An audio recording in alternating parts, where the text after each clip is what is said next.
The world's best physios don't just treat, they coach. Welcome to the Physio Coach Podcast. This episode is sponsored by Jane App. Jane is a practice management platform that helps clinicians like you and I spend less time on admin and more time caring for people. From online booking and scheduling to notes, reminders and billing, Jane is designed to reduce the day-to-day load on busy clinicians like us. After a few years of running Better Physio Group, we wanted to level up our practice management system. 10 minutes into the demo call and I was convinced. Use code Physio Coach 2MO, that's Physio Coach 2MO, to get 2 months free. Sign up to the demo and see it for yourself.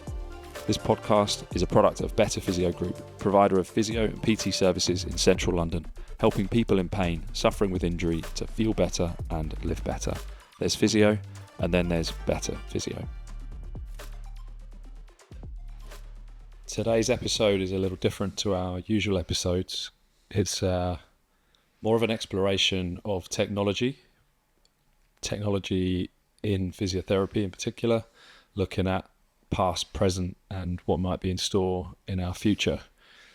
So the regular listeners will know that our episodes this year have been sponsored by Jane App UK, and Jane have been a software provider for us for the last year and a half. We switched over a year and a half ago, and throughout the episode we'll discuss some of the things we like about it and the things that it's helped us with as a business.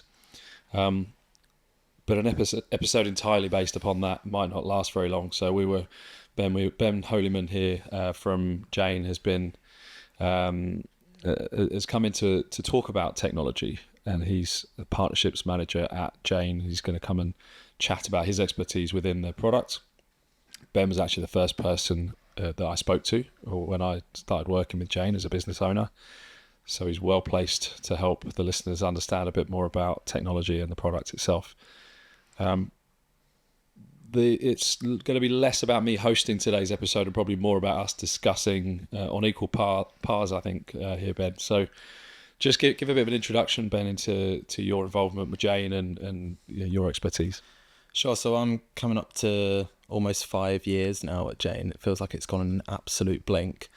I started on the customer team, so working with people like you, demoing the product. I still do that now as well. And then my role has kind of shifted into more of a partnerships management role, working with UK partners specifically.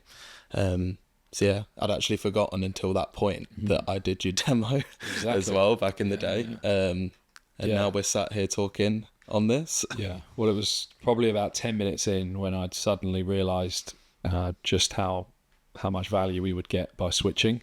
And any business owner will know, or any kind of senior decision maker will know, how much of a big deal it is to shift over your software at any stage. So yeah, the fact that it was like 10 minutes into that conversation just shows the features were particularly compelling. So I guess that when we started chatting about this episode, one of the first things I started to think about was where technology started.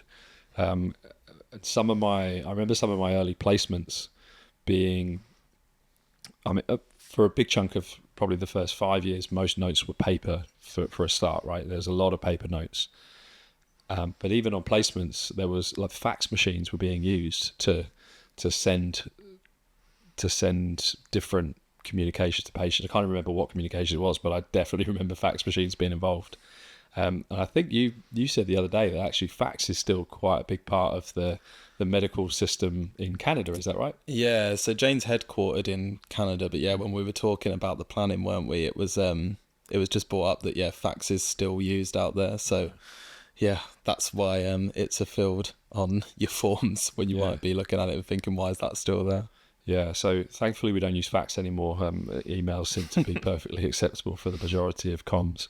But yeah, there was a lot of phone calls, a lot of fax, a lot of written notes, and even my first physio job, I was working in like an occupational health company, IPRS, and there was a lot of double note taking. Actually, you would handwrite your notes in the session, and then you'd come out of the room and then you then type them into a note system, and that was pretty much how I did things for my whole time there, I think. So I was probably there for 4 years, in various different roles, and there was a lot of paper notes. And I actually cleared out my study about a year ago, and a big chunk of the clear out was shredding written documentation from that era. Actually, is realizing, wow, we did a lot of written note back then. Luckily, most of it these days is stored on digital systems, and you realize actually how, from a GDPR perspective, how difficult it was to look after documentation back then, because it was all just paper notes and stored with people. Yeah, definitely. I mean, I even remember, and this is a true story as well, somebody that was coming to Jane for the first time from paper notes that was considering an extension on their house just to house all of the notes that they had. I think it's a case of you don't kind of know what you don't know, do you? So if you're not used to using software tools, then it's going to be pretty alien to you. But what was your kind of first thought when you were kind of training, or when you first went into a job and then you had paper notes and then you were duplicating them into a system like you just said there? What was the moment where you were like, there must be a better way of doing this? So I think to begin with, it was so normal back then that I didn't even necessarily think that I shouldn't be doing that. I just became really efficient. I became really fast at typing. I became very good at abbreviations, and I think that was essentially my workaround. So I'll just be more efficient. And to be honest, that's sort of probably more of a viewpoint into the way I deal with things anyway, is I'm quite efficient in the way that I think and try and process. But yeah, I think it was more like an efficiency challenge for me. How do I solve that? There was a lot of, I used to do desk assessments as well, desk assessments and car assessments. You go out and visit someone at their wherever they lived or worked, and that sometimes is all across the country, Scotland, Penzance, Wales, Isle of Man once. So you're doing a lot of travel for these roles, and I didn't have a laptop either. So you're traveling, writing it down on paper, traveling back, then writing a report up on a computer, and then emailing it out. So, and you realise now, looking back, wow, that was very time consuming. That's a lot of time spent on what was essentially a 45 to 60 minute assessment. Sometimes I spend the entire day traveling. It also sounds pretty chaotic as well, right? If you're going from person to person and you're carrying all of that between different clients, and then you're thinking, okay, when I'm with this client, where do I need to store this? I suppose it was less thought about in the day as well, when it was pretty normal to be on paper. But how do you think you managed the chaos of that? And were you leaving things in your car? Were you? Yeah, everything's being left in bags in cars, right? And now that GDPR has become such a big deal, there's almost I'm almost embarrassed to say that, but that's how everyone would manage it. You would just travel around with your documentation. So chaotic is probably one way of saying it, but it was just normal. That was just how it was done. So I qualified in 2010. So this is probably a summary of 2010 through to 2015. I was also starting to do some home visits. I suppose that was my venture into self-employed work. I was doing some home visits where I used to live in Basildon. So there was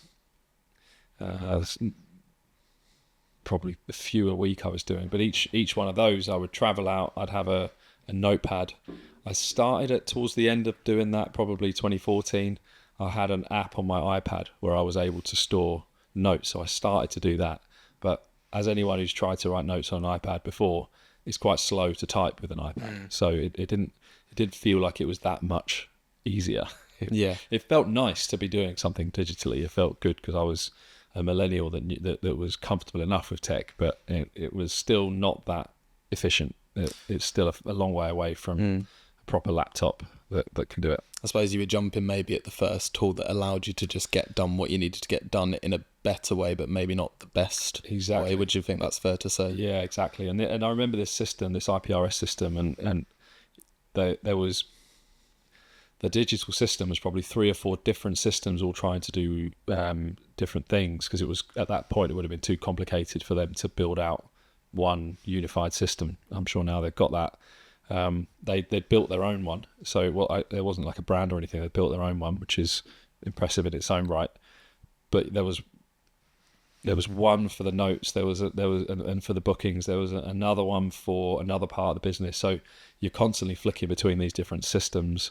A lot of stuff on intranet as well, right? It's like intranet was this kind of exists now, doesn't it? But in a different way. But there was a lot of stuff housed on there. So the digital landscape had already started by the time I was a physio, but it was pretty clunky. It was pretty all over the place. And I suppose you had a lot of providers, like you said, they're creating different tools for different things that should have been a tool in itself for everything to work together.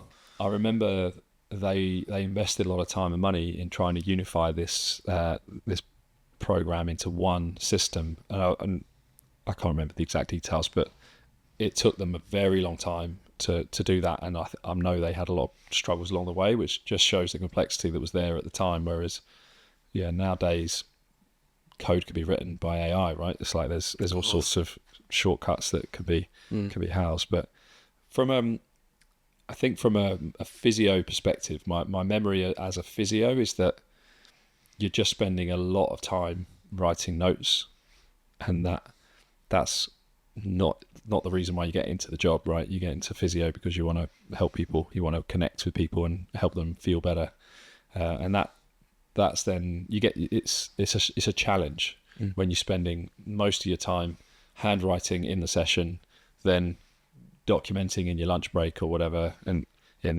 it's just not really what it's for. How well do you think that you're set up for success with that? Like when you're training, out of curiosity, like when you're obviously training to go and be a physiotherapist, but what expectations do universities set for students coming out of what's required around the clinical work that you're going to be doing? Not a huge amount from my memory in the classroom, but you're doing 1,000 hours of placement, so you are out in the field doing the work. So at that point you're starting to learn about documentation, and each of those 6 placements that I did have had a different spin on it, and I can't remember the exact differences, but they would have all had a different way of documentation. So I suppose that's probably about as good an introduction as you're going to get, is 6 different departments' way of documenting notes. So I suppose the exposure is good, but where the methodology is changing per placement that you're doing, that's what's probably not so helpful. Yeah, you're probably spending the first 2 or 3 weeks just learning how to use the system. Yeah. Maybe these days, I don't know what the NHS is set up like now, but maybe these days, if you're doing the majority is NHS placements, which most people will, maybe the systems are more similar or the same. So maybe so. To season. Yeah. So when you first were coming onto digital tools, like you're saying, you was using some kind of system to write notes on or just store it on your iPad, wasn't working overly well. What was the first instance of you being exposed to, say, a real clinical software where you're like, okay, this is doing more than just taking notes here. This is actually housing different bits? Clearly around the time of 2014, 15, 16, things were a bit easier to only keep digital notes, because, or at least nearly only. I still remember like scanning stuff and keeping them in filing cabinets, right? That's something that we don't do anymore, but that was still happening a fair bit. So the majority of the documentation was electronic by then. It's probably systems I'd use like TM2. There was another sports system, I can't remember the name of it, but I used a similar version of it, both with the FA and with Saracens. So they were okay, right? They were okay. You were able to store data attached to a person, use that system for all of your documentation. So they were, it was getting towards a point where it was starting to work a little more seamlessly. But they're clunky systems, lots of clicks, lots of time spent trying to navigate between different things. Not necessarily the most intuitive. Certainly not very attractive to look at. I remember TM2 in particular. It looked old-fashioned the first time I saw it, and I'm sure it was still being used up until relatively recently. Probably up until like the late 20 teens, still being used at company I started, Pure Sports Medicine, when I was there. So yeah, it just shows you it was difficult to build a good system, I suppose. That's probably what my reflection now, looking back on his.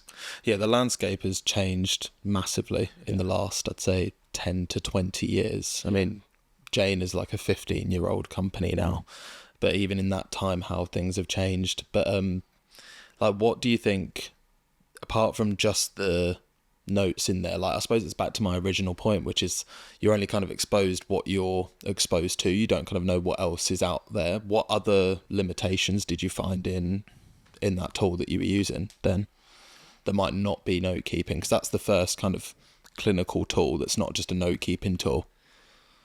I think some of it is the ability to actually help the patient. Like we're talking at the moment to begin with about my experience as a practitioner here and how easy or hard that might have been. But these days the systems seem just as helpful for patients as they are for the practitioner, with the reminders, with the ease of booking, with the ability to store stuff that they can access when they need it. This kind of stuff is starting to genuinely improve the experience for the patient. And in the end, I think that's what technology should be about. It's about improving the human experience. Agreed.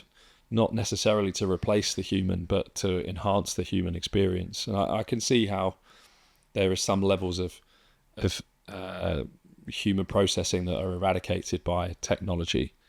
But in the end, if it improves the human experience, the ability to connect, the ability to get better outcomes, then I'm in favour of that.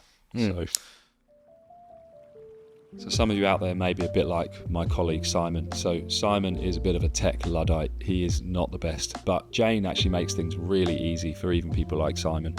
He does not enjoy his admin, but keeps it super simple. Rebooking is easy. It's really easy to check on your calendar. It syncs up with your calendar really quickly.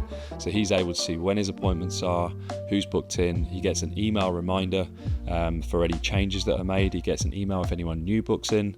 It's super simple writing his notes. So even for someone like Simon, he finds the system super easy to use. So yeah, I find it quite intuitive myself, but yeah, even for someone who isn't so familiar with tech, very simple. And now we're dropping back to the episode.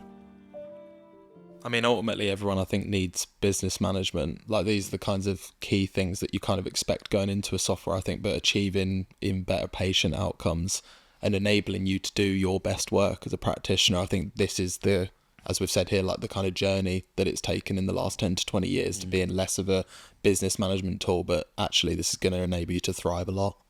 Yeah, there's like really simple things that I noticed with Jane that it does. Like when a patient books in online, I get an email. I know that sounds simple because most systems should do that, but I've used systems before where that either doesn't work at all, or I don't get an email at all, or it doesn't work consistently.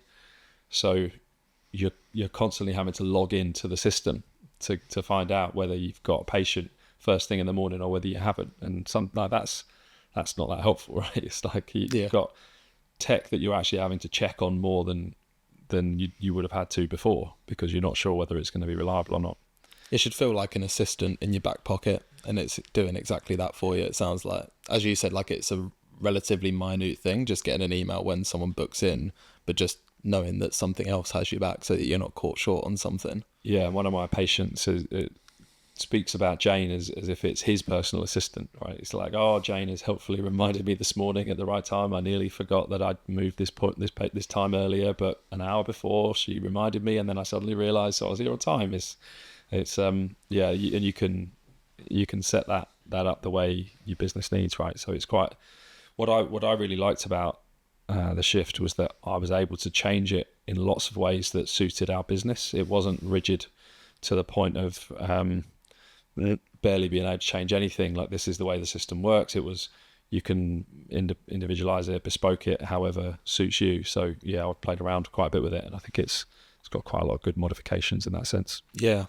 So you mentioned there as a business how you're using it. So we spoke a lot in the first section here about you being exposed to it as a practitioner. What do you think the shift is between using it as a practitioner within a bigger business and then being like, this is my business and I have the autonomy to choose the tools that my business has? What do you think the differences are there? When I first started out, there was a cost element to it. So I was a solo practitioner trying to make sure that we were going to be profitable and not spend too much money on things I weren't sure were needed. So part of the decision-making process when we first started out 4 years ago this week, by the way, Amazing. it was cost.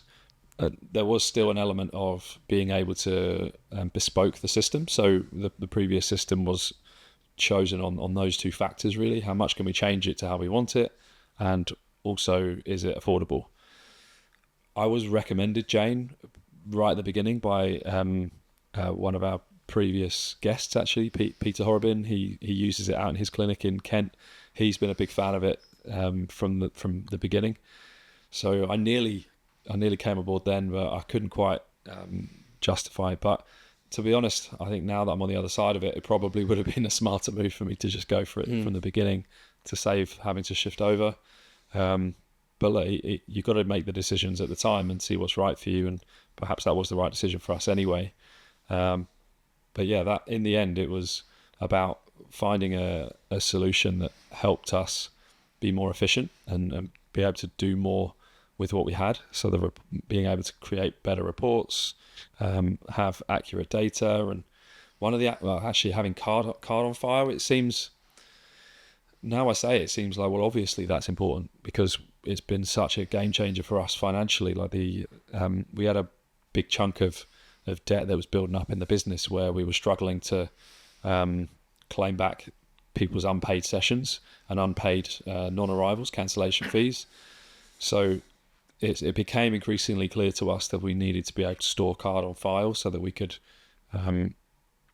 some of it is claiming it back, but the other part is when people know that their card's on file, they're just less likely to not pay. Yeah, right? Or not turn up, sorry. So they turn up, we got less cancellations, we get less non-arrivals, we get people on the whole pay on time. Every now and again a card expires or they they bypass it through another route, but the vast majority now, our debt list is minuscule, hardly any debt at all. So as a business owner, as like cash flow is important, so having that ability to do it well and seamlessly is really, really important to us. So yeah, that changed our business almost overnight. I think this has also been a shift as well, hasn't it? We mentioned card on file there. I think post-COVID especially, time is very valuable now because everybody's got less of it. Everybody's having to work more. But yeah, having a card on file mitigates all of those things. And I think patients are coming to expect it now as well. Like we have a lot of conversations on our side of things where people might be moving to software for the first time, but they're mentioning, I'm not sure if that's something that my patients are going to adapt well to. They might have kickback on it. But I think it is slowly becoming more and more accepted that is something that does happen within private healthcare.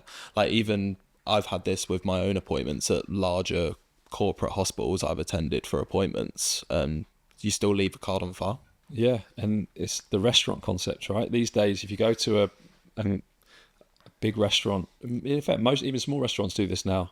They put a card on file, and if you don't turn up, then they'll charge a card. Yeah. So what do? Well, you turn up or you cancel. Like you don't not turn up anymore because it was just costing too much money for the business. We seem to have accepted that way quicker than we're accepting it in healthcare, which is surprising to me given that it's essentially two different service industries, right? Why does the physio company sometimes get questioned about that when the restaurant doesn't? So I'm not sure the answer to that, but to me that's when it suddenly clicked for me. It's like, well, obviously we should be entitled to do that as a business. Like that, we're protecting our own business here, right? We can't survive with 5-figure debt, right? That's not going to be possible. Costs and time, isn't it? Yeah. It's the same reasons, just a totally different context. Yeah. Do you think you said there healthcare has been a bit slower to adopt that? What other areas do you think maybe healthcare has been slower to adopt? Because I know what I've got in mind, and I think I'm going to raise it now. AI especially, I think healthcare has been pretty slow to adopt. And what's your kind of experience been with that? I think in general, healthcare has that that history that it can be slow, perhaps because it is such a person-to-person industry that sometimes technology feels like it's taking away. But as we said earlier, right, the idea of technology is to enhance the human experience and to make things, to free up the person to deliver better service. Certainly when it's done well. I don't think it's always done well, but when it's done well, I think that's the idea of it. So yeah, AI is another example of that, how things are being, how healthcare is slow to pick up on that. I'd even say I'm to some degree guilty of that myself. Hesitant initially, although I have been using AI notes transcriber for not far off 2 years, maybe it's 2 years now. Mm. I remember the first couple of months of that, how liberated I felt from just being able to fully connect with the person in front of me and know that my notes are being written in the background. And there's still an editing process needed, but it goes from, it's probably my notes used to take between 5 and 10 minutes after the session. Now it's more like 2 minutes. Mm-hmm. So that's way, way faster than it ever used to be. My ability to just be present in the moment has been massively enhanced by that. I know I've just started using Jane's version of that, the one that's integrated into the system. Been using it the last couple of weeks. And although all I was doing before was a simple copy and paste, that even not having that step anymore, the fact that it built into the system has taken some of the... Do you know what it is really, actually? I'll tell you what it is. I've realised that where I'm back-to-back sometimes, like there's probably most weeks there'll be situations where I'm back-to-back several hours in a row. And when that happens, you sometimes don't edit the notes straight away, so they get left in the list of recordings. And then every now and again you forget one. And then you get to the next session, you realise, I haven't copied that over. So you then have to go back into the software that I was using before, find the appointment, copy it over, paste it in. Occasionally it fails, and then you're like, shit, I've got the notes. Yeah. Because I didn't check it at the time. Whereas now, where it's happening inside the patient's case, I can see it straight away. Yeah. As soon as I click finish, I know it's happened. I know it's worked. And actually, I haven't had any that failed so far. Whereas with Heidi, where I was using Heidi before, probably 1 in 15 would fail. Right. Okay. And you then have to write the notes anyway. That's interesting. That's still better than writing all the notes, of course, but I'd rather not have to write any.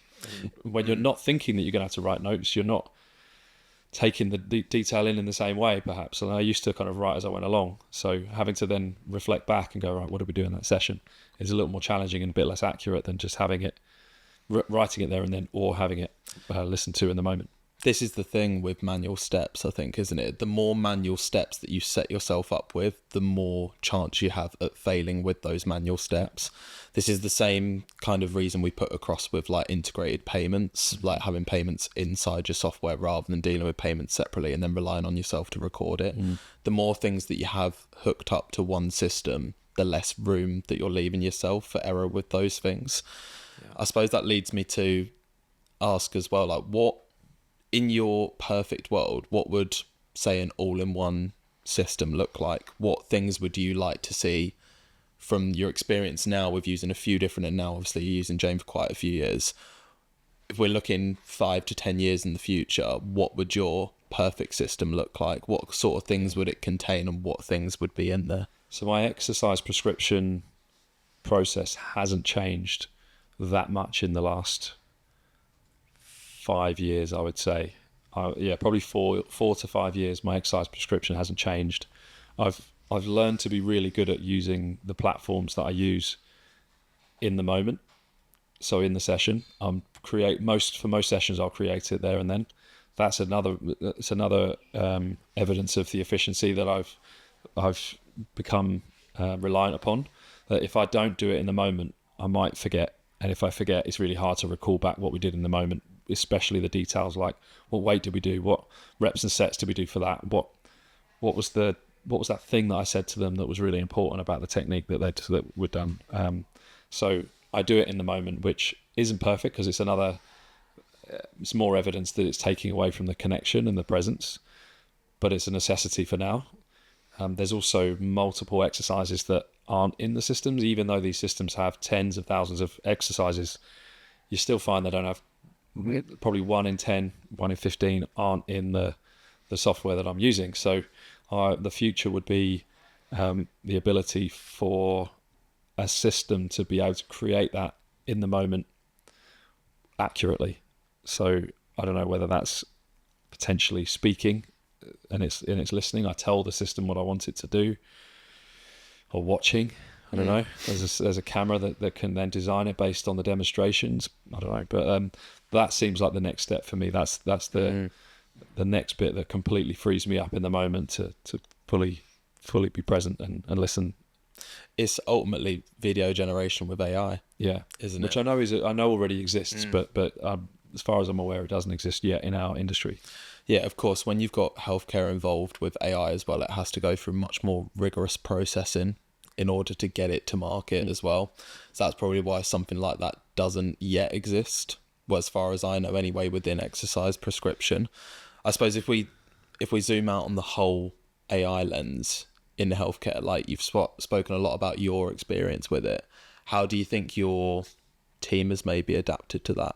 And where do you want your team to be with it? Yeah, there's a real mix at the moment. Some of them, straight away, they're already involved and already using it. Others find it a little harder to adapt and take a bit more time. For example, I've mentioned Simon before, so we won't mind me mentioning him again. Simon is one of the senior members of the team, and he's using AI for initial consults, but not for the follow-ups. It's almost, he's nearly there. He's nearly using the notes transcription.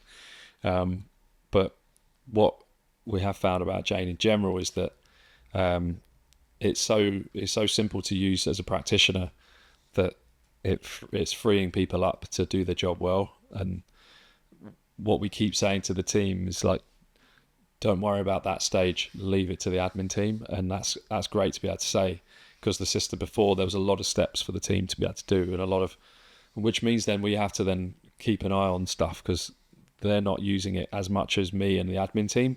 So it's very easy for them to make mistakes, and these things are going to happen. So for us to be able to say, don't worry, you don't need to do that step. Just do this, this, and this. There's 2 or 3 steps you need to do. The rest we can do. That's really helpful.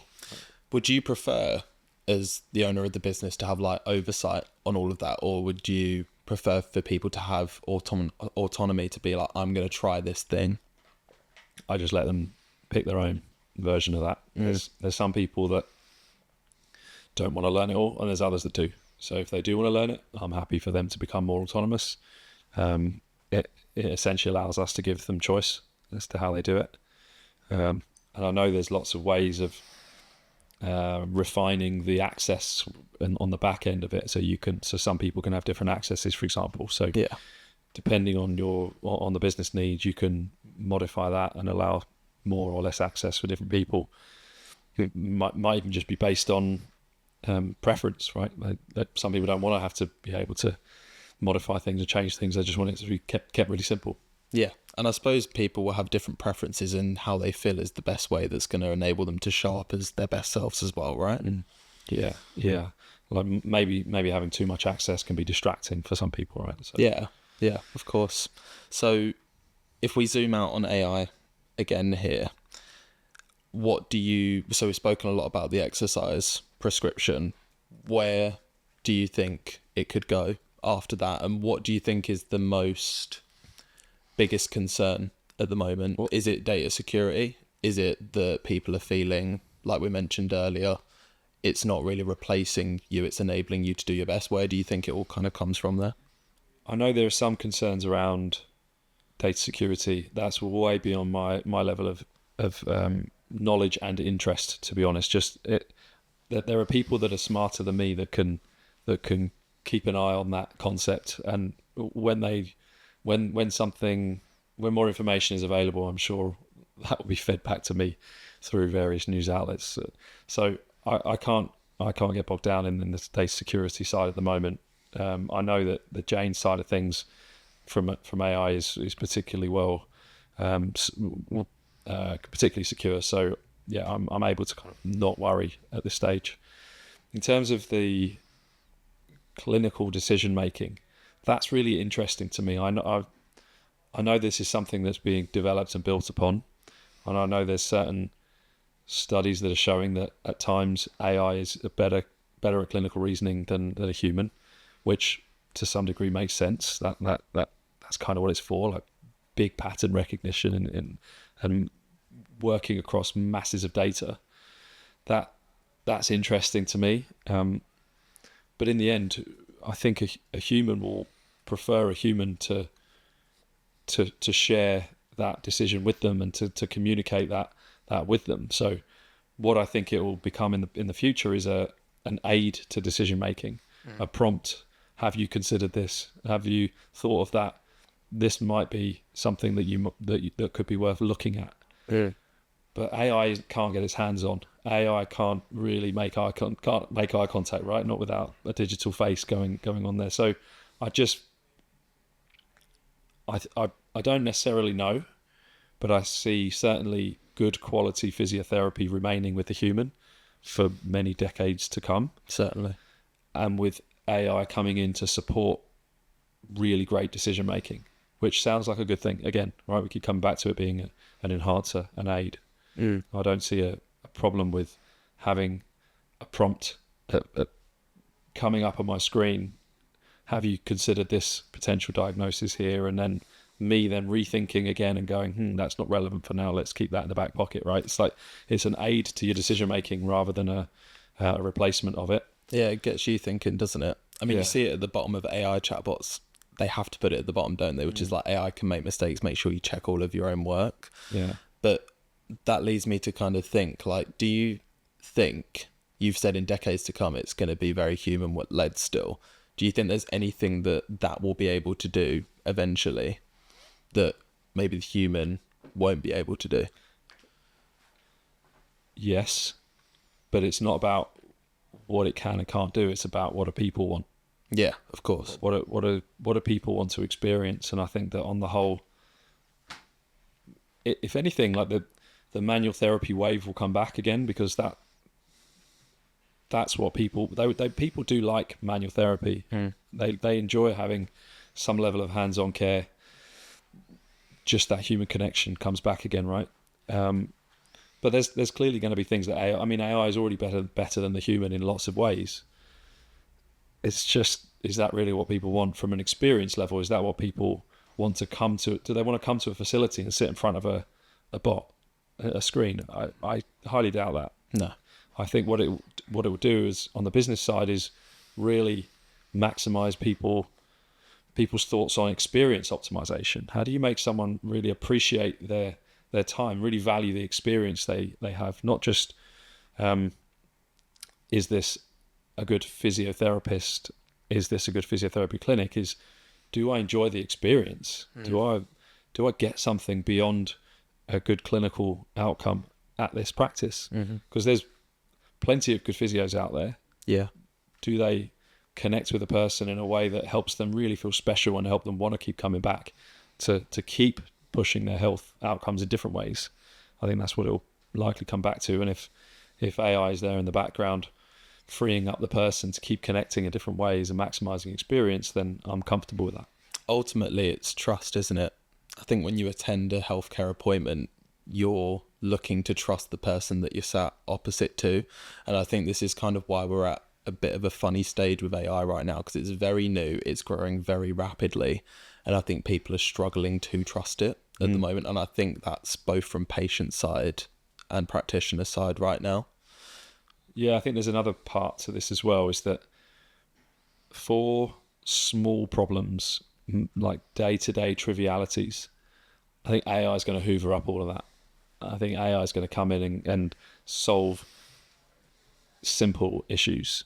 So perhaps it eases the burden on things like the NHS outpatient departments. Perhaps it eases the burden on physiotherapy, post-operative care, stuff that's very process-led, very much about copy and paste. This means this. Where it probably won't be able to help is, or at least certainly I can't yet see it. And maybe this will age badly as people listen back in future years. But in those real complex cases where it's multi-system, it's about the genuine holistic care that's needed, the biopsychosocial model being applied expertly by someone who really understands it. That's the stuff that will still be left with the human to deal with. And it's the stuff that requires an expert physiotherapist to deal with, or another therapist to deal with. So what perhaps is the concern is, like, if AI and technology starts to hoover up all of the easy stuff, where does someone learn? Where does someone learn and figure out the basics? Maybe that's where study changes as a result of that. Maybe it becomes longer or different, or we spoke about this in one of our most popular Instagram clips the other day. Do we have to unify the musculoskeletal professions in order to focus on musculoskeletal earlier and train people up better?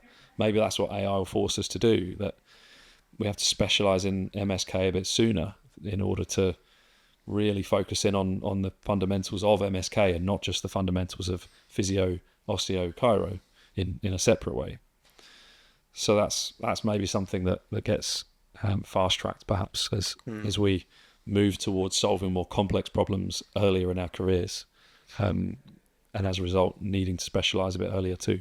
It's validity of the information as well, and the impressiveness of it as well. I think, like, practitioners like yourself, you spend years training, you're very knowledgeable human beings, and it all comes from within here, and you can, line things one up after the next and ask yourselves the right questions to get the best outcomes for patients as well. I don't see AI, well, right now anyway, the future is a different thing. I don't see AI being able to process like that and being like, okay, this is what the presenting issue is, and then I need to ask these questions and these questions and these questions, whilst maintaining that level of human connection and trust. That final bit really is the communication skill to be subtle about things, or actually for the right person to be really blunt about things, and knowing the person in front of you, learning that person's personality and how they respond, learning how much you can get away with and how much you hold back, and they're not quite ready for this yet, I need to just wait and build up a bit over time. That seems that sensitivity to communication seems like it's not going anywhere soon. One of my early one of the most influential physios in my early career, Nick Hanna, who runs Hanna Moves, he's Canadian, and he was one of our only recent online guests, and he's got a course, Communicate, and I was on that course, and I don't think things like that are going to age. I think it's going to become increasingly important that people learn to communicate better, because that's how you stay ahead, in my opinion.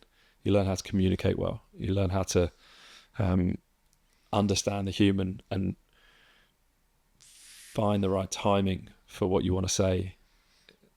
It's that I don't think is going anywhere for a very, very long time, if ever.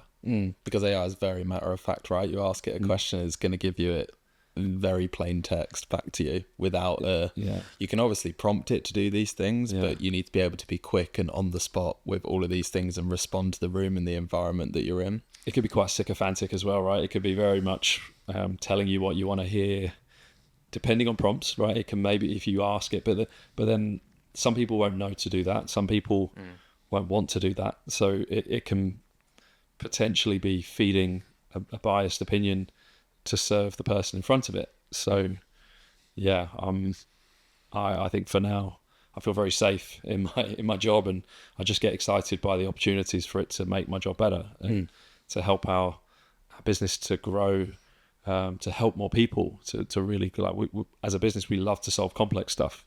So for us, it feels like we just keep going on our mission and finding ways that AI can help us do that better.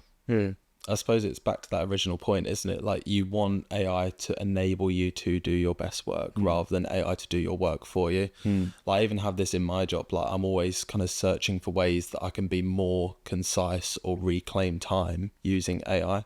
Like, even from our really early research on this with the Scribe tool that we've put into Jane now. We're seeing that that's saving people on average around 6 hours a week.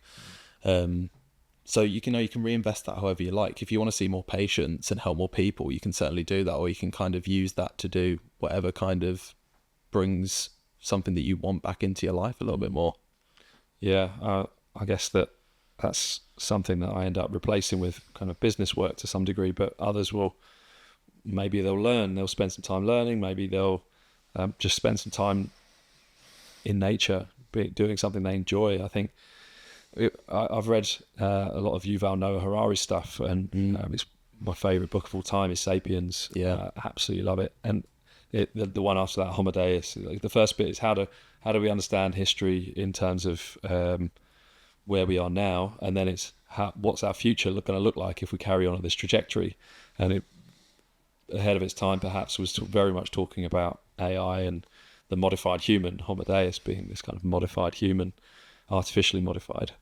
And in the end, it's a cautionary tale about how do we try and avoid the negatives associated with that. And if it goes well, the technology just helps to free us up to spend more time with the people we love and the people our friends and family, and doing what we love.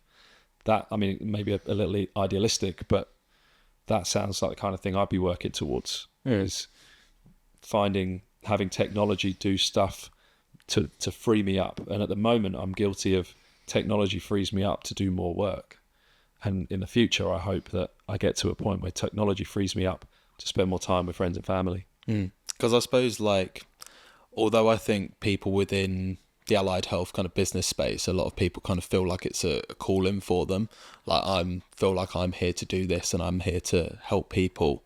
And you obviously need to achieve that, I think, alongside what your own work-life balance looks like. Whatever that looks like, it's going to look very different to each person.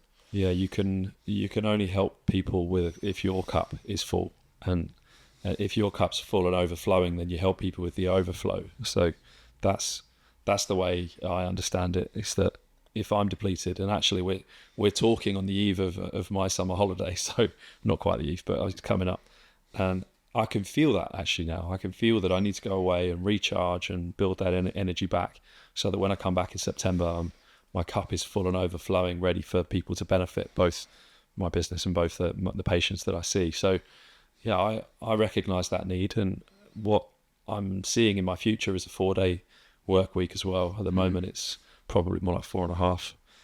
I can really see a 4-day work week being part of my future, and hopefully a part of everyone's future. I think what the data shows is that people are equally, if not more productive for 4 days than they are 5. And this is only possible because of technology. I don't think that we were able to do that prior to, certainly not in the modern age. I mean, I guess that was different in eras gone by, but that's what, if we get it right, I think that's what the future could look like. Yeah, definitely. Like, I think when we were doing all of these kind of manual processes, you were probably spending a working day over a week doing things like AI can now do for you. So I still get reminders of that, because every now and again we probably do a handful of profiles where we'll do primarily technology again, but we'll do like a big technology profile with someone, how strong they are, how powerful they are, looking at ways they can optimize, and the data's great and people love it. But what it takes at the moment is a fairly manual data input type report. That's still something that's taking me an hour to write, even though I've got the template, which took me probably 2 days to refine and get right. That's a big part of my week. And when they come up now, I then have to think, right, have I got enough time in my week to get that profile written out? And I know that there are ways that AI can speed that up. I haven't yet done it, but that still reminds me of what I was doing before. I was doing those reports for days.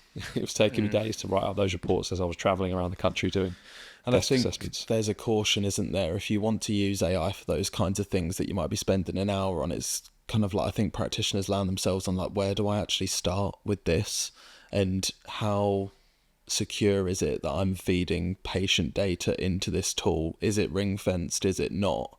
I think that's something that's really important to consider if for anyone that is starting out on this kind of stuff. Like, make sure that things are anonymized and make sure that you're not training that AI model based on your patient data to do better. It's much better to keep it as much private as possible. And I think that's probably the contention, isn't it? That we want to be doing more and we want to be speeding things up so that we can help more people or fill our own cups. But how do we get started with those things? And in the end, it should be what I heard someone speak about this the other day, that it should be human input.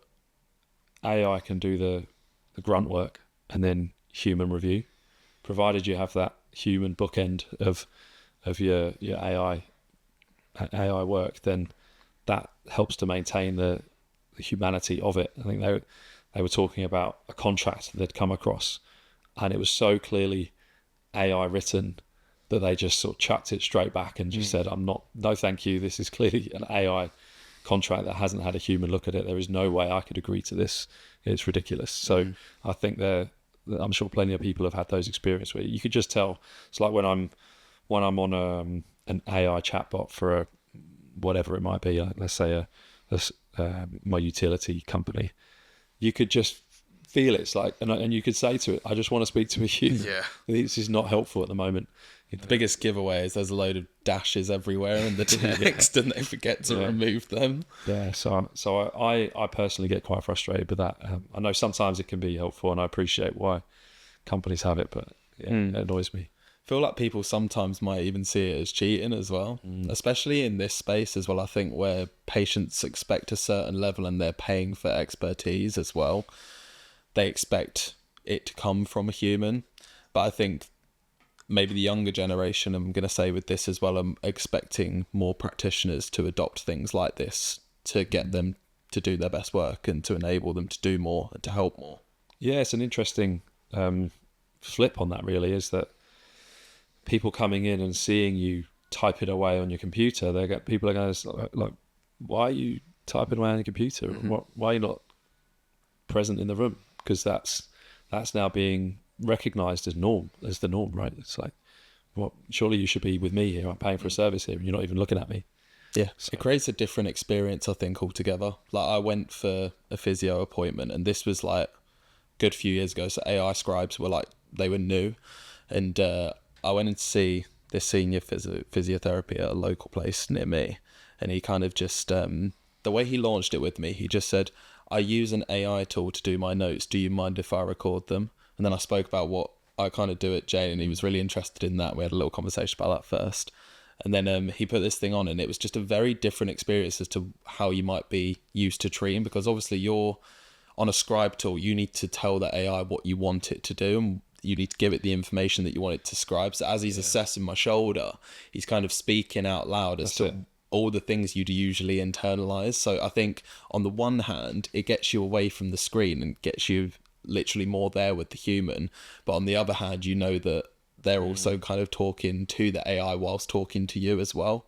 But I didn't actually feel like it was a degraded experience in any way. I thought if this enables this person to focus a lot more on me and not have their head in there, then it's probably worth it. I've been speaking for a few years about commentating my sessions, and I used to commentate my sessions for the person so they understand my reasoning as I'm going.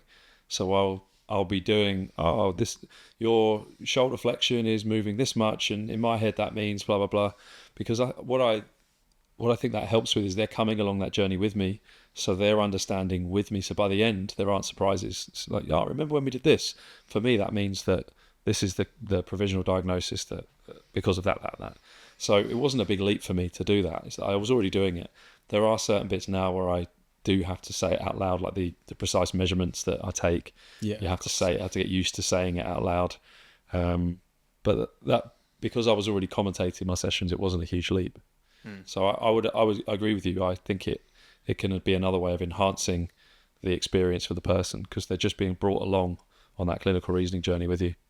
Ultimately, I think you probably forget some parts of it as well. They might not be as, your notes, if you're doing them yourself, might not be as detailed. Of course, I don't think anybody's going to sit there with their head literally in their laptop while they're assessing. You'd be surprised. Really? I've seen it. Yeah. Oh, okay. I've assessed a lot of physios and watched a lot of physios. Yeah, some will be in the laptop asking questions without breaking eye contact from their laptop. Chat. Oh, that's really surprising to me. Yeah. Really surprising. Because there's a lot of pressure to create notes. Like if you don't have your notes written, then that could be a really big deal legally, right? You can lose your job for not writing your notes. Do you think there is an anxiety there generally? Yeah, for sure. Yeah, I mean, rather than me like blaming the clinicians in that moment, I can see why. But I flagged it to them. It's like, did you know you didn't look at the patient for minutes on end whilst you were writing notes? So absolutely, that's the thing. So hopefully, people like that, they can feel liberated by the technology coming in and allowing them to make eye contact with the patient. I think ultimately it's going to take time. Yeah. Like we've spoke a lot on here about how it's very new and the landscape is going to change maybe like 5 to 10 to 20 years in the future. But I think it's just going to take time for people to adopt. Like, yeah, I try and see it personally the same as kind of like when the internet was first coming in. I mean, I was pretty young when the internet was first there. So I don't really know life before it, but like I picture it the same as that, like when people were first getting used to going online for things like putting card details in online were like totally alien, and it was like a massive security risk for anyone that was asking to do that. My mum was terrified. My mum Still now, right? Yeah, my mum for a very long time didn't put her card online. She just didn't trust it. She didn't think that it was safe. As far as I'm aware, my dad has never done it. So, but yeah, that shows the generational change that's going on in the world. Another interesting part on tech actually is this very podcast. Brian's in this room, and Brian kind of produces the podcast. But we use AI a lot to help us with the processing of the episode. So what that's doing is it's lowering the bar for entry for people to create content, which content has its positives and negatives, right? I mean, we're all aware of the potential for social media addiction, but content done well can be hugely educating and inspiring, and hopefully the people listening to the long form content that we create are all in it for those reasons. So we're able to do that at a way that we could afford, that with really high quality content. So I think it has ability to so that's healthcare, right? We are providing healthcare education that when I first started out, that didn't exist. It was incredibly hard to find good quality healthcare education without having to pay for a course and turn up. Sure. So that in itself is another way that AI has hugely improved healthcare provision and quality. That's the only reason I believe that we can talk about this concept of unifying MSK, is that it's leveling up everyone. Everyone is getting equal access to this content and this information. So that in itself is a huge boost for technology and therefore clinical quality going forwards. Yeah, it sounds like you know what you want the future to look like with it. And I think AI is going to help you to make that possible, even if it's at a smaller scale that grows into a larger scale. I suppose we've spoken a lot in this episode, haven't we, about, where you started with things, how you moved it forward as you were training, tools that weren't so much fit for purpose, using your first real clinical tools, and now into this AI discussion. What do you think were like some of the lessons that you learned coming along? Like, these are people that are going to be listening to your podcast here. I'm thinking these are the people that are going to be very technology focused and probably a lot more forward thinking because they're digesting content like this. So if anyone's thinking about doing this for the first time, what would you say some of those main lessons are?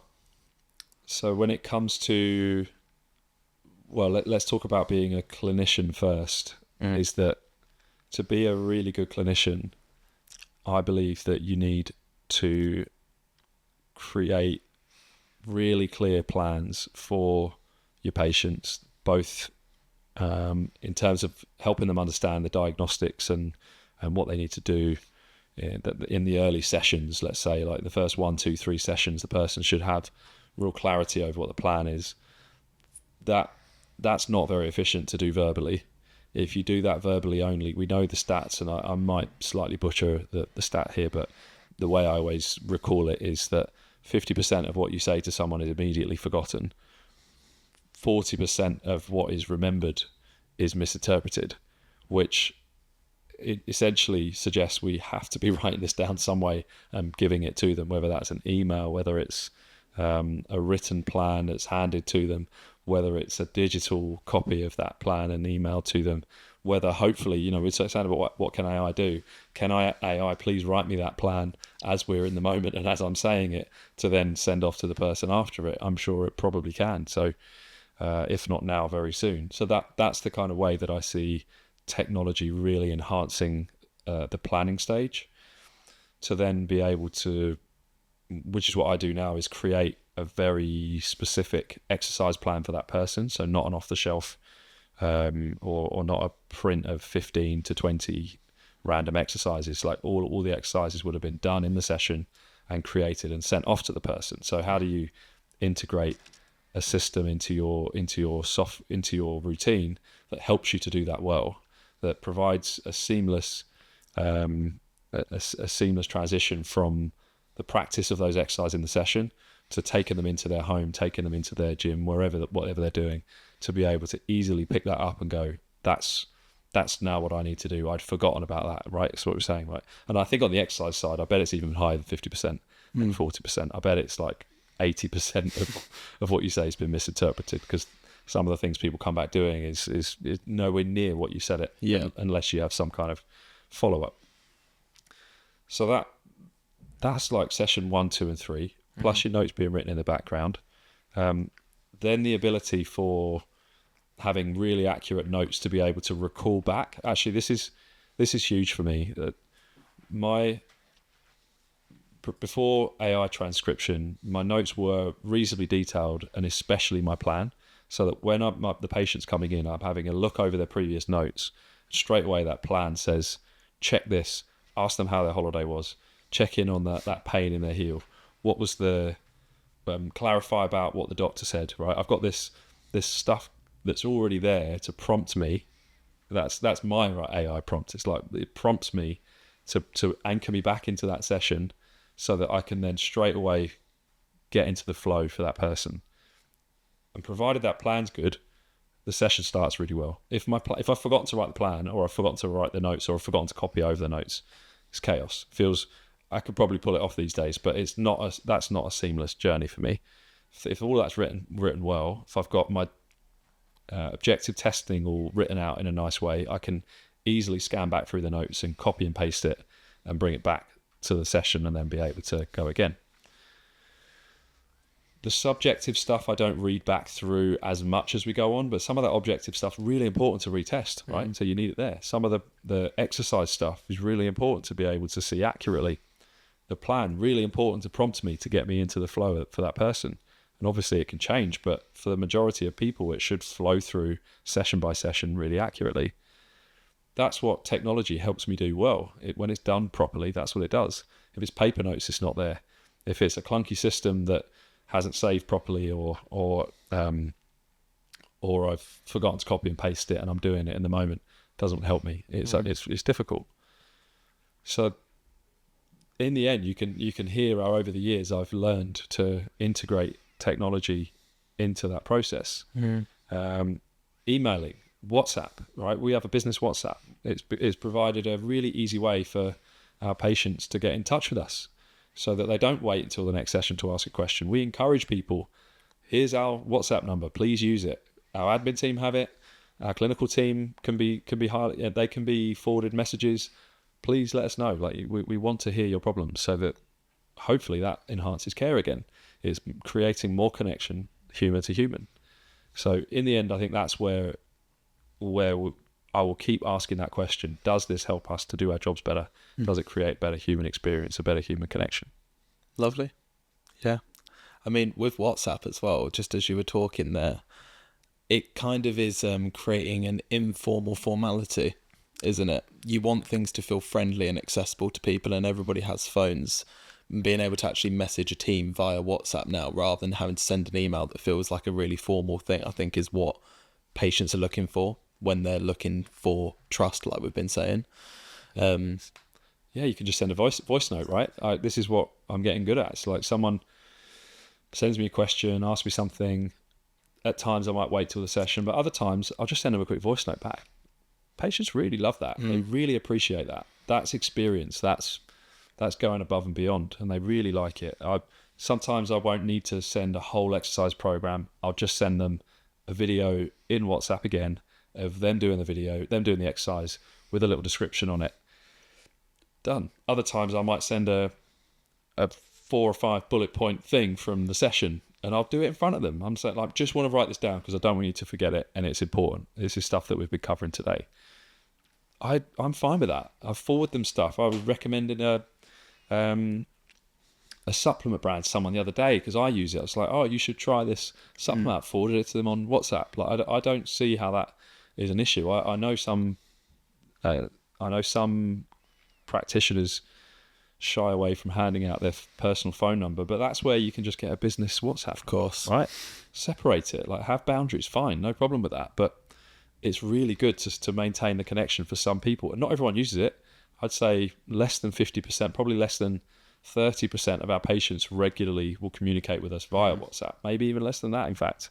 So I think the worry is that you give out your number and all of a sudden you're going to be inundated with communications. Most people don't use it. And also your response rate is probably better, right?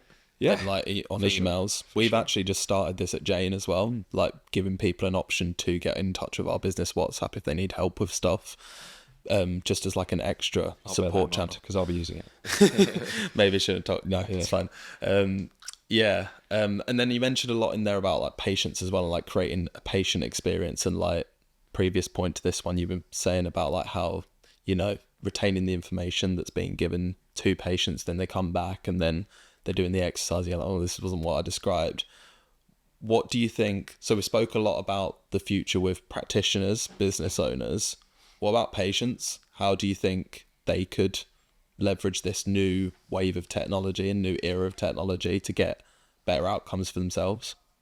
Firstly, people are coming in more informed. And I know that there's the Dr. Google thing used to be this like worry. People used to be really frustrated, actually, like, oh God, they've been at Google again.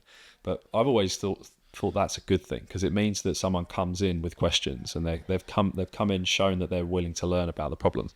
I might disagree with Dr. Google, but I don't see it as an issue per se. So now I can just see people even more informed now, and they come in with more information. And what it probably means now, if they're coming in, is that they really need our help because they've tried all the basics. So I don't see an issue with that.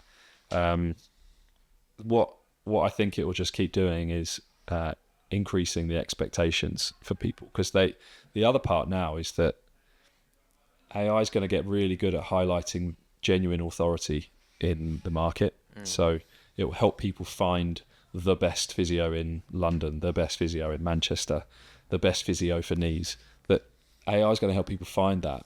So if anything, it's just emphasizing the importance of really getting good at what you do as a practitioner, because if you're not, and you can't show, and the other part, we spoke about content briefly earlier, we'll speak about it again. If you can't then show the world that you're an expert and show the world that you're an authority, either through content or through reviews, then how is the world going to know that you're any good, right? Word of mouth will always exist, right? But these days, I think that SEO concept, search engine optimization, is just going to be broadened across different search platforms. It's not just going to be Google. It's going to be YouTube, social media platforms. It's going to be review systems. So which then feeds the AI system. Which feeds the AI system, because it can draw on all of those things. Yeah. And it can say, this person seems to be an authority on the matter. They've written this blog. They've been on this podcast. They've got this many reviews. They seem to be a good person for you to look at for physio for your knee. Right, that sounds like a good thing. It's directing people towards genuine experts. Those experts will then have to teach other people, so they probably become teachers as well, and then they have a group of people that are also really good at it, and then it feeds down to them. So I just see it as a cascade of improving care and improving quality, which that's what we've been speaking about this whole episode, isn't it? Yeah, of course. Yeah. How often do you find people are using AI to try and self-diagnose, and then they're coming in, like you said, like we're seeing like more complex issues? Like, do you feel like the bar has risen in terms of that, because more minor issues are being self-diagnosed and then people are trying things themselves and then they're coming in with misinformation? Or What's the kind of I'm seeing a bit of both. I'm seeing people trying the basics and it not work, which is fine. That happens all the time. Like, we could do that in our sessions as well. We're going to try the basics first, and then we might move on to more complex ways of thinking about it. That's okay. I don't mind that. It may be they've just skipped a step by the time they get to you.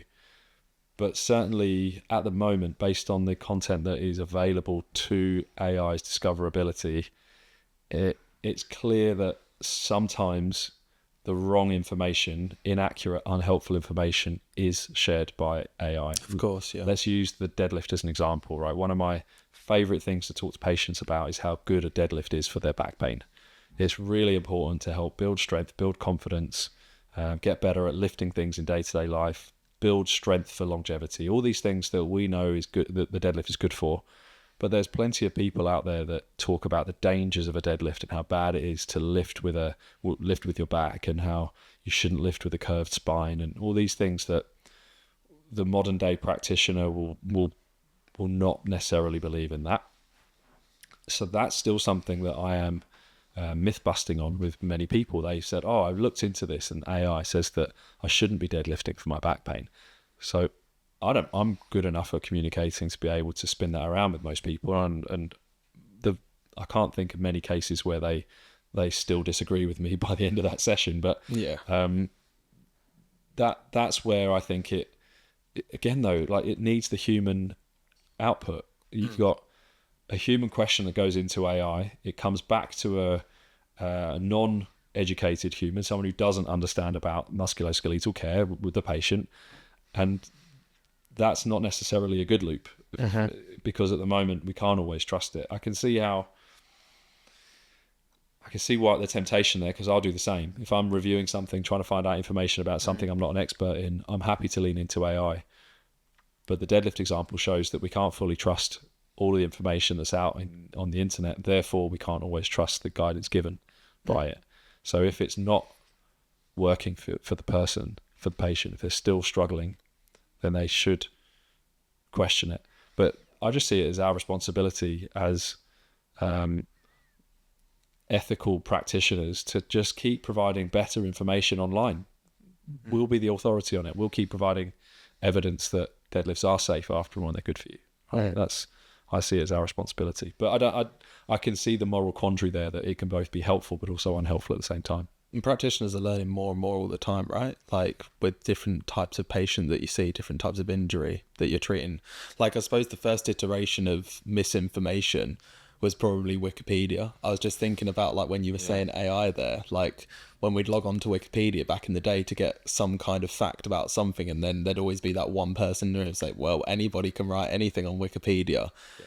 Anyone can write anything online, and then AI will pull that and then give you a 100% like confident answer on something back to you when I think possibly what it's done is reduce the due diligence that's being done. Is that people are potentially, or some people are feeling increasingly confident about AI versus how they would have potentially felt Wikipedia was in the past. So yeah, that perhaps is something for us to be aware of here, is that due diligence should still be applied, and that information should be cross-referenced and checked to ensure that it's right. But in the end, from my perspective, if you have a pain problem that has not gone away in a reasonable amount of time, and I'm talking like a matter of weeks, I have this like 1 week niggle rule with my patients. If I'm seeing a patient for something and then they say, oh, actually, I've just had shoulder pain that started 2 days ago. If it's not severe, I say, look, it hasn't passed the 1 week test yet. Just let that go. It's like, I think if it hasn't passed the 1 week test, it's probably not a huge. AI can maybe help with some of the kind of low level advice about that. But when you're asking it to try and solve complex problems about musculoskeletal conditions, I'm not sure that that's right. I think that is a human job at the moment. It can't see you. It's the thing. It's only basing it off of what you're describing. Indeed. Being able to actually treat hands-on, like you were saying about manual therapy, we're a long, long way off it being able to do anything like that within the healthcare space, I think. Nor do I think anybody really wants it to go there as well. Yeah. We spoke a lot about the human connection side of things, and I think that's something that both practitioners and patients want to continue. Yeah, and I can see now the appeal for some people to be almost reintegrating more manual therapy into their care and realizing that, and maybe that's what this technology allows us to do, is to do more in those sessions. So perhaps that's where some manual therapy might come in. But either way, it's a human connection. Definitely. Well, thanks very much. I'm going to have to ask you, Ben, as well, because it's a traditional part of our podcast. Okay. We always ask people, what does better never ends mean to them? So this is my tagline for my life, I suppose. So it's a huge part of my ambition, and the way that my world works is to be thinking about this. So what does it mean to you when I say better never ends? And I didn't plan an answer to this either. I'll get that as a disclaimer on the podcast. Deliberate. You don't yeah, absolutely. I think it's about being limitless. So about continuously believing that you can do better in yourself, to upskill and to be the next version of yourself. That's what better never ends, I think. Yeah, and look, a final plug for Jane is that my experience is that's what I can sense as well through Jane, is that there's this drive to keep improving the systems and keep making our lives easier. So yeah, I can appreciate that on the customer end as well, that it's we're certainly not going anywhere. We're enjoying it very much. So thanks for coming in, Ben, and allowing me to chat about my career so far. No, thanks for having me. It's been great. Cheers. Thanks for listening to today's episode. If you've made it this far, that probably means you've enjoyed the show. Please leave us a review and subscribe to the show on whichever platform you use. I've been told that this stuff really does help us to reach more people like you. And if you are someone in charge of things at work, book a demo call with Jane App to see it for yourself. Use code PhysioCoach2MO to get 2 months free. To stay up to date, follow us on Instagram at BetterNeverEnds or on YouTube, the Physio Coach Podcast. This podcast is a product of Better Physio Group, provider of physio and PT services in central London, helping people in pain, suffering with injury to feel better and live better. There's physio, and then there's better physio.